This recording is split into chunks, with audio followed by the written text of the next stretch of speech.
Добар ден. Кратки најави за денес. Во Охридската гимназија селекцијата на отпадот станува секојдневие.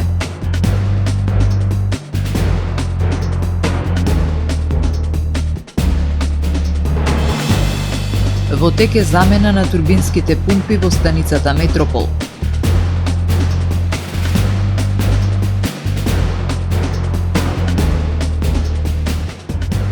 Објавена 8-та поштенска марка од серијата посветена на деца со ретка болест.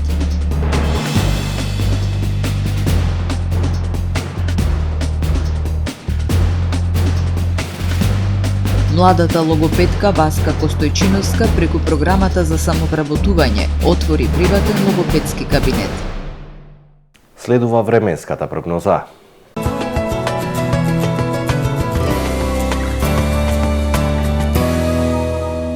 Во Охрид денеска имавме сончево време со мала до умерена облачност. Максималната дневна температура се искачи до 11 степени. Утре во Охрид времето ќе биде сончево со мала до умерена облачност, ќе дува слаб до умерен ветер од северен правец. Утринската температура од 0 степени додека максималната дневна до 12 степени. Температурите во Македонија утре во интервал од -4 до максимални 16 степени. До крајот на ова и почетокот на следната седмица нашето подречје ќе се наоѓа во поле на висок воздушен притисок. Времето ќе биде сончево со мала до умерена облачност, освен во сабота кога ќе има зголемена облачност. Утринските температури под нулата додека дневните во пораст.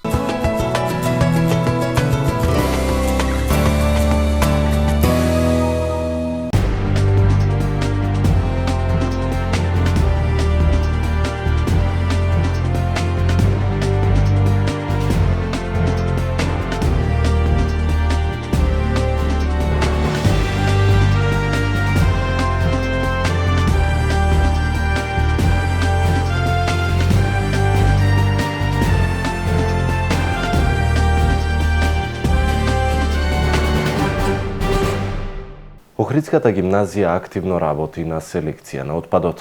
Екоклубот реализираше информативна обиколка низ класовите, а во училиштето се поставени корпи за пластика, хартија и текстил. Учениците и професорите заедно градат еколошки свесна и одговорна училишна заедница. Охридската гимназија гради зелена иднина. Селекцијата на отпад станува секојдневие.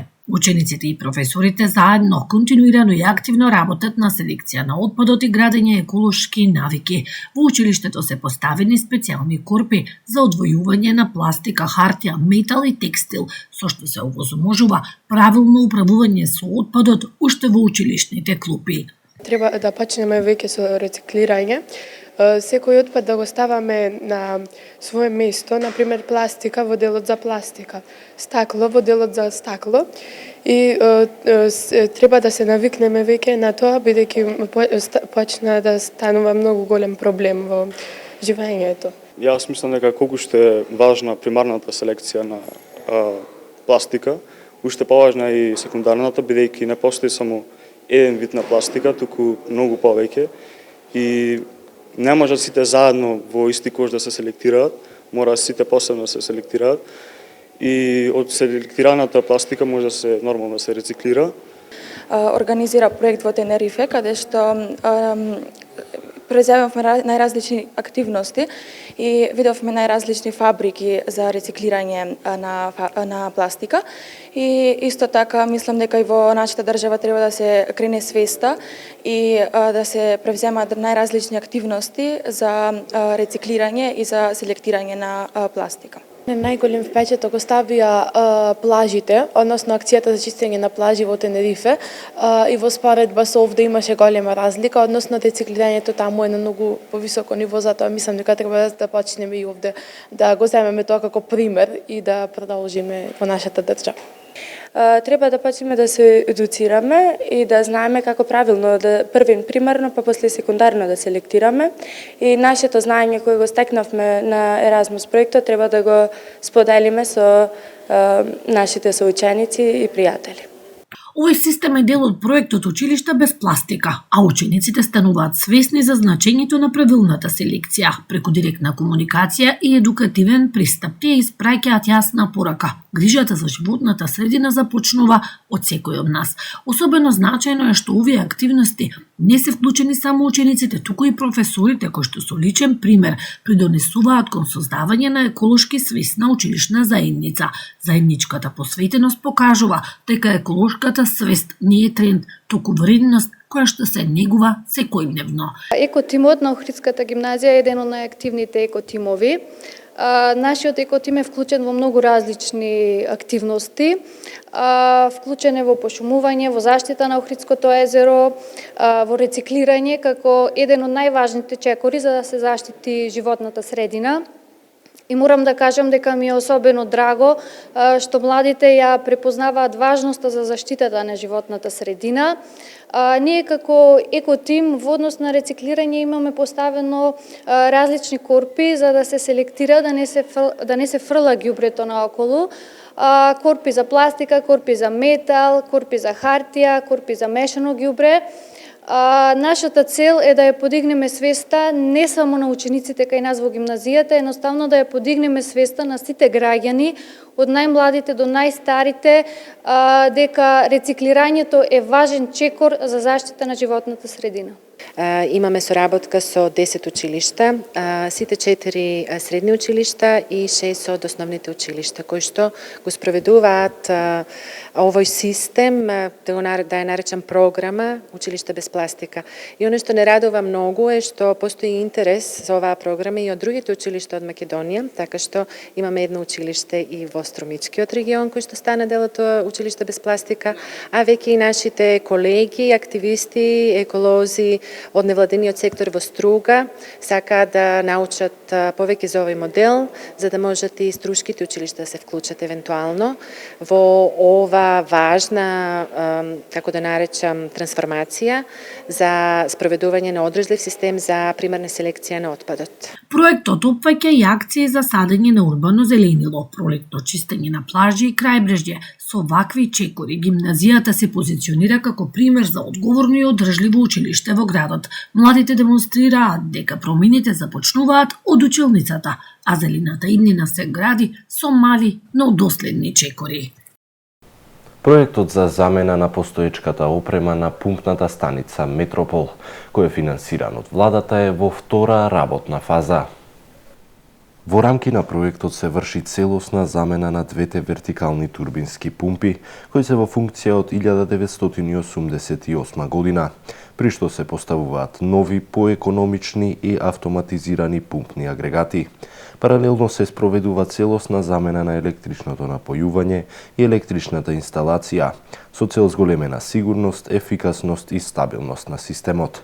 Проектот опфаќа и градежни зафати за санација на подните, ѕидните и таванските површини, како и замена на столаријата во објектот.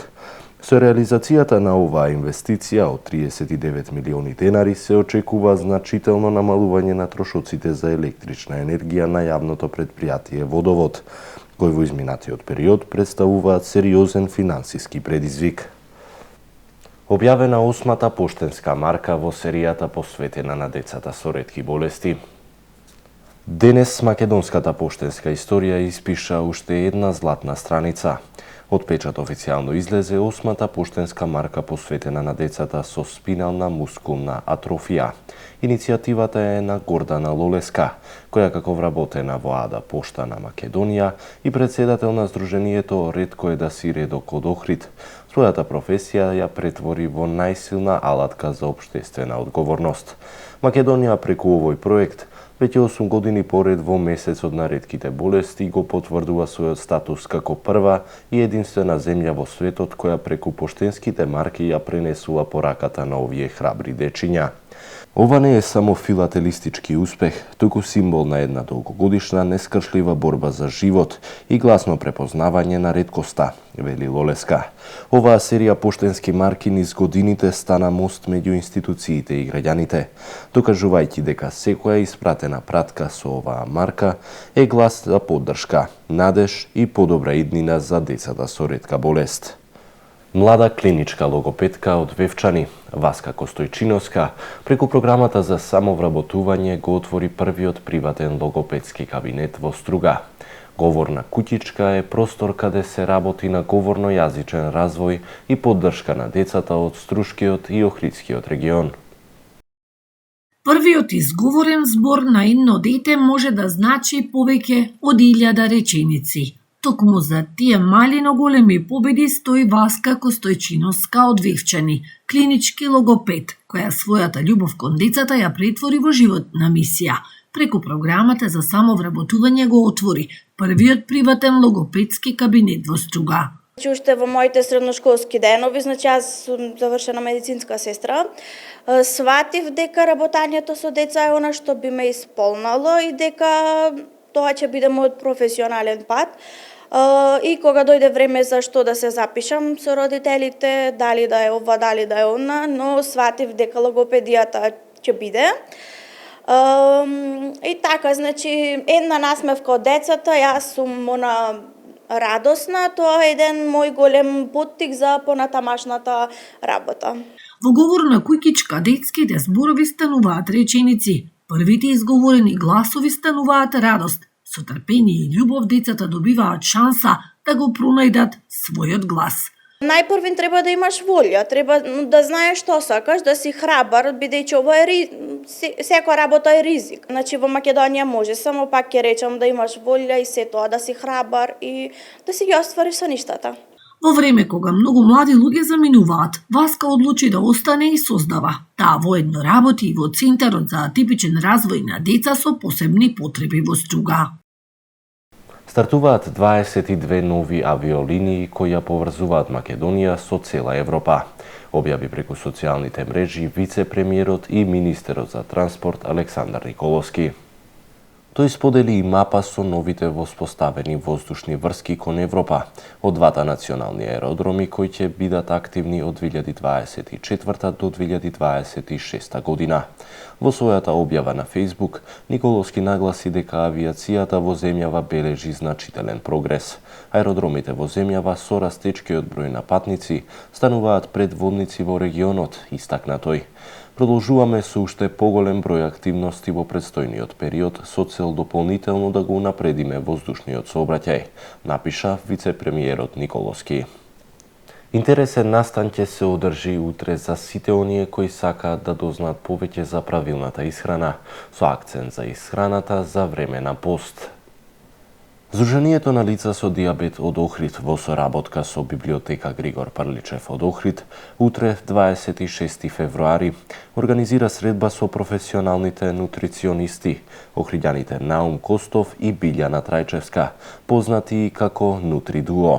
Темата е посебно актуелна – науката и трпезата, микробиомот во време на пост. Настанот ќе се одржи во читалната на библиотеката, со почеток во 16 часот и 45 минути и отворен за сите заинтересирани. За повеќе информации посетете го порталот tvama.mk. Имајте пријатен ден.